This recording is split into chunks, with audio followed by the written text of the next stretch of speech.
हैं दोस्तों inertia classes के यूट्यूब चैनल पे आप सभी लोग का स्वागत है। तो चलिए आज हम क्या लेकर आए हैं, जो केमिकल काइनेटिक्स से स्टार्ट किए थे यानी जो रासायनिकी गतिकी था उसका आज पार्ट 3 को लेकर आए हैं। यानी प्रतिक्रिया के गति को प्रभावित करने वाला कारक जो 6 था, जिसमें से कॉन्सेंट्रेशन यानी सांद्रण के बारे में हम बता चुके हैं। अब क्या है मेरा सेकंड यानी ताप यानी टेम्परेचर, यानी प्रतिक्रिया की गति में अगर ताप को बढ़ाया या घटा दिया जाए तो मतलब उसमें क्या इफेक्ट पड़ता है, उसके बारे में आज जानेंगे। यानी दूसरा मेरा क्या है टेम्परेचर यानी ताप, यानी ताप अगर ताप से मतलब उस जो प्रतिक्रिया की गति है उसमें क्या परिवर्तन हो रहा है उसके बारे में जानेंगे। यानी अगर प्रतिकारकों की जो टेम्परेचर यानी ताप है उसको बढ़ा दिया जाए तो प्रतिक्रिया की जो गति होती है वो क्या हो जाएगी, वो भी बढ़ जाती है। यानी अगर कोई रासायनिक अभिक्रिया हो रहा है उसमें प्रतिकारकों की जो है मतलब टेम्परेचर यानी ताप उसको अगर बढ़ा दिया जाएगा तो जो उसमें मतलब प्रतिक्रिया की गति है वो क्या हो जाता है, बढ़ जाता है। क्योंकि जो ताप बढ़ाने पर यानी ताप बढ़ने से प्रतिकारक के जो अणु होता है वो आपस में मतलब तेजी से टकराने लगता है, यानी टकराने की संभावना क्या हो जाती है, बढ़ जाती है जब मतलब टेम्परेचर बढ़ाया जाता है। साथ ही साथ प्रतिकारकों के अणु जो है पूरा आपस में तेजी से टकराने लगते हैं, यानी वही जो मतलब तेजी से जो टकराने लगते हैं उसको क्या बोलते हैं, उसको बोलते हैं इफेक्टिव कोलिजन। यानी जब प्रतिकारकों की, ध्यान सुनिए, यानी जब प्रतिकारकों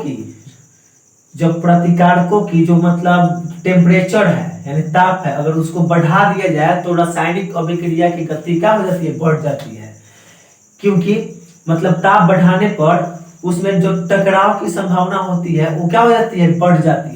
यानी मतलब जो है टकराने की जो संभावना है मतलब बहुत तेजी हो जाती है। यही जो टकराने की जो संभावना है यानी टक्कर की जो संख्या मतलब बढ़ती है उसी को क्या बोलते हैं, इफेक्टिव कोलिजन कहा जाता है, इफेक्टिव कोलिजन कहा जाता है। यानी अगर प्रतिकारकों की मतलब टेम्परेचर को बढ़ा दिया जाए तो प्रतिक्रिया की गति भी क्या हो जाएगी, बढ़ जाएगी। प्रतिक्रिया की गति भी बढ़ जाएगी प्लस में, और क्या होगा उसमें टकराव की संभावना बढ़ जाती है। उसमें जो अणु है उसको मतलब आपस में क्या होगा, टकराने लगेगा। क्योंकि क्या होता है जब अगर टेम्परेचर उसका बढ़ा दिया जाता है तो उसमें मतलब वो जो अणु है ना मतलब अलग अलग उसका जो अणु होकर मतलब आपस में घूमकर टकराने लगता है, उसी को क्या बोलते हैं, इफेक्टिव कोलिजन कहते हैं।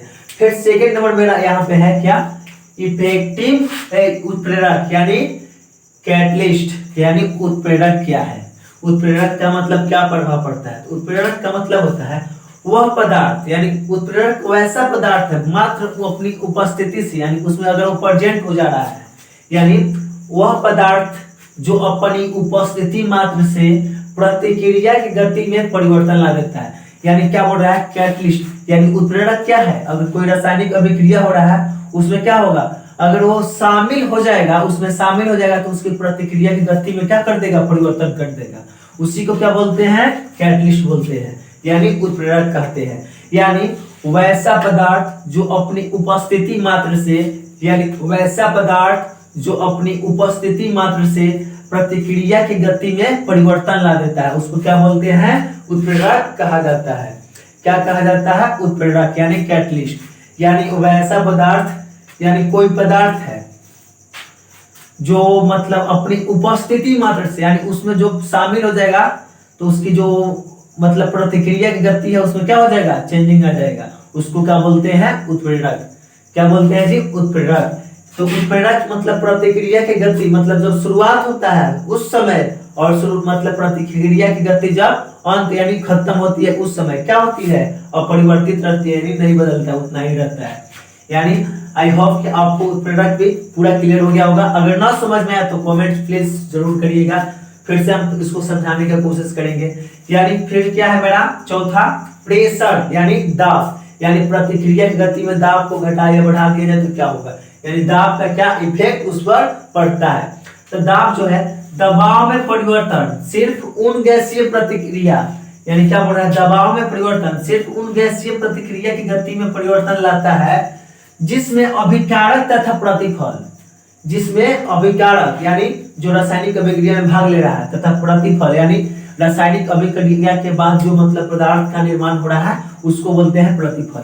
यानी जिसमें अभिकारक तथा प्रतिफल दोनों की आयतन में अंतर होता है। क्या हो रहा है? दबाव में परिवर्तन से उन गैसीय प्रतिक्रिया की गति में परिवर्तन लाता है जिसमें अभिकारक तथा प्रतिफल दोनों के आयतन में अंतर होता है। यानी दबाव जो है सिर्फ उन गैसीय पदार्थ के लिए लागू होता है जिसमें गति में परिवर्तन लाता है जिसमें अभिकारक तथा प्रतिफल का जो दोनों के जो आयतन होता है उसमें अंतर होता है। फिर यहाँ पे मेरा पांचवा क्या है? प्रतिकारकों की प्रकृति, यानी जो प्रतिकारक है या अभिकारक उसकी जो प्रकृति है, यानी नेचुरल ऑफ रिएक्टेंट, यानी नेचर ऑफ रिएक्टेंट, यानी कुछ रासायनिक अभिक्रिया है स्वभावतः, यानी कुछ रासायनिक अभिक्रिया जो है स्वभावतः यानी होते रहती है। तो कैसे होती है? यानी मंद गति से कुछ होती है और कुछ तीव्र गति से। यानी कुछ जो रासायनिक अभिक्रिया है मतलब तेज में होती है और कुछ जो होती है धीमे होती है। यही बोल रहा है क्या? कुछ रासायनिक अभिक्रिया स्वभावतः मंद गति से होती है तथा कुछ तीव्र गति से होती है। इसके पीछे बहुत से कारक छिपे रहते हैं। यानी कोई रासायनिक अभिक्रिया अगर तेजी से हो रही है तथा मतलब वो धीमे हो रही है तो उसके पीछे मतलब बहुत से कारक छिपे रहते हैं जिसे हम स्वभाव की संज्ञा देते हैं। यानी उसको हम क्या के नाम से, यानी उसका स्वभाव यानी नेचर के नाम से जानते हैं। क्या हो रहा है? वह रासायनिक अभिक्रिया जो मतलब या कुछ रासायनिक अभिक्रिया जो मतलब स्वभाव तो मतलब होते रहता है, यानी या तो वो मंद गति से होगा या तो तीव्र गति से होगा, और तीव्र गति से होता है मतलब होते रहता है। इसके पीछे मतलब बहुत से कारक छिपे रहते हैं जिसको हम स्वभाव के नाम से जानते हैं। फिर मेरा जो ये लास्ट टॉपिक है क्या है? प्रतिकारकों की जो प्रतिकारक है यानी प्रतिकारकों की पृष्ठीय क्षेत्रफल, यानी surface area of reactant. Surface area of reactant इसमें क्या बोल रहा है? गैस के अणु, यानी गैस इसमें आएगा, ठोस द्रव गैस तीनों आएगा। तो गैस क्या है? गैस को अगर हम इस रूम में या मतलब इस क्लासरूम में इसको क्या करेंगे, एक अगरबत्ती को लाकर मतलब जला देंगे तो वो तुरंत क्या हो जाएगा, इस मतलब क्लासरूम में पूरा फैल जाएगा। और वही या द्रव पदार्थ लाते हैं यानी पानी या कुछ लाते हैं द्रव पदार्थ और एक फर्श पर गिरा देते हैं तो वो क्या होगा, मतलब गैस से कुछ कम फैलेगा। और क्या मतलब ठोस को या गिट्टी मतलब लाते हैं, कुछ लाते हैं ठोस ईंटा या कुछ क्या करेंगे यहाँ पे गिरा देंगे तो क्या ईंटा फैलेगा? नहीं ना। यानी हम क्या बोल रहे हैं, अगर एक पॉलीथीन को लेते हैं, एक पॉलीथीन में क्या करते हैं, गैस को यानी हवा को भर लेते हैं, और एक पॉलीथीन में क्या करते हैं, पानी को भर लेते हैं, और एक पॉलीथीन में क्या भरते हैं, गिट्टी को भरते हैं यानी ठोस पदार्थ को। यानी एक में हम क्या भरे हैं, पानी को, एक में क्या को भरे हैं, पानी को, और दूसरा में क्या भरे हैं, यानी दूसरा में क्या भरे हैं हम, इसमें भर लेते हैं यानी हवा को यानी गैस को, और एक भरे हैं क्या, गिट्टी उट्टी या पत्थर को भी है, पत्थर को रख लेते हैं यानी पत्थर रखे हैं। तो क्या हो रहा है, यानी पानी, जो पानी है, पानी को ले जाके वो पानी वाला जो पॉलीथीन है उसको ले जाके फर्श पर पटक देंगे तो क्या होगा, वहां पे क्या होगा, फर्श पर पटकेगा तो वो क्या हो जाएगा, पूरा मतलब फर्श पर कुछ दूर मतलब वो फैल जाएगा। और वही ये जो गैस वाला पॉलीथीन है उसको ले जाके वहां पे छोड़ेंगे यानी तो वो क्या होगा, पूरा मतलब जो द्रव है उससे ज्यादा फैलेगा। लेकिन ये जो पत्थर है उसको ले जाके पटकेंगे तो मतलब वो जो फैलेगा या नहीं, यानी वो नहीं फैलेगा। क्यों? क्योंकि उसके जो मतलब अणु होता है आपस में उसको जोर से पकड़ कर रखता है, लेकिन जो द्रव है उसमें मतलब कुछ कम पकड़ता है, लेकिन गैस में पकड़ में नहीं करता, यानी क्या होता है मतलब दूर दूर रहता है, तो इसलिए वो जल्दी ही फैल जाती है। इसलिए यहाँ पर क्या किया गया है, गैस के अणु यानी जो मतलब मेरा छठा है, प्रतिकारकों की पृष्ठीय क्षेत्रफल यानी surface area of reactant. Gas के अणु तीव्र गति से भ्रमण करते हैं, यानी जो गैस की में जो अणु होता है मतलब तेजी से भ्रमण करता है। अगर तेजी से कोई भ्रमण मतलब घूम रहा है तो उसमें टकराने की संभावना बढ़ेगी ही, यानी गैस की अणु तीव्र गति से भ्रमण करते हैं यानी घूमते रहते हैं, जिससे उनके बीच टक्कर की संभावना अधिक होती है। अगर तेजी से वो चल रहा है तो क्या वहां पे टक्कर तो होगा ही, यानी टक्कर की संभावना मतलब ज्यादा रहती है, यानी संभावना अधिक होती है। जबकि द्रव के अणुओं की गति क्या होती है, धीमी होती है। किससे, तो गैस की अपेक्षा। तो इसमें जो होगी मतलब गैस से मतलब कुछ कम टकराने की संभावना होगी।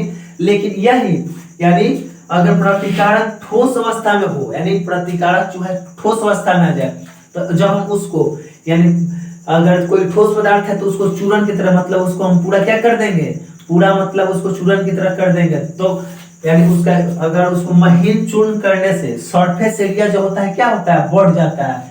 यानी पृष्ठीय जो क्षेत्रफल है क्या हो जाता है, बढ़ जाता है।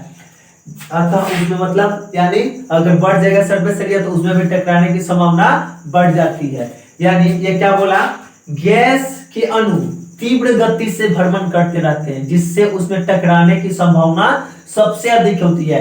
लेकिन जो द्रव है उसमें मतलब गैस की अपेक्षा कुछ टकराने की अवस्था क्या होती है, कम होती है। और उसमें जो प्रतिक्रिया की गति होती है गैस से कुछ कम होती है।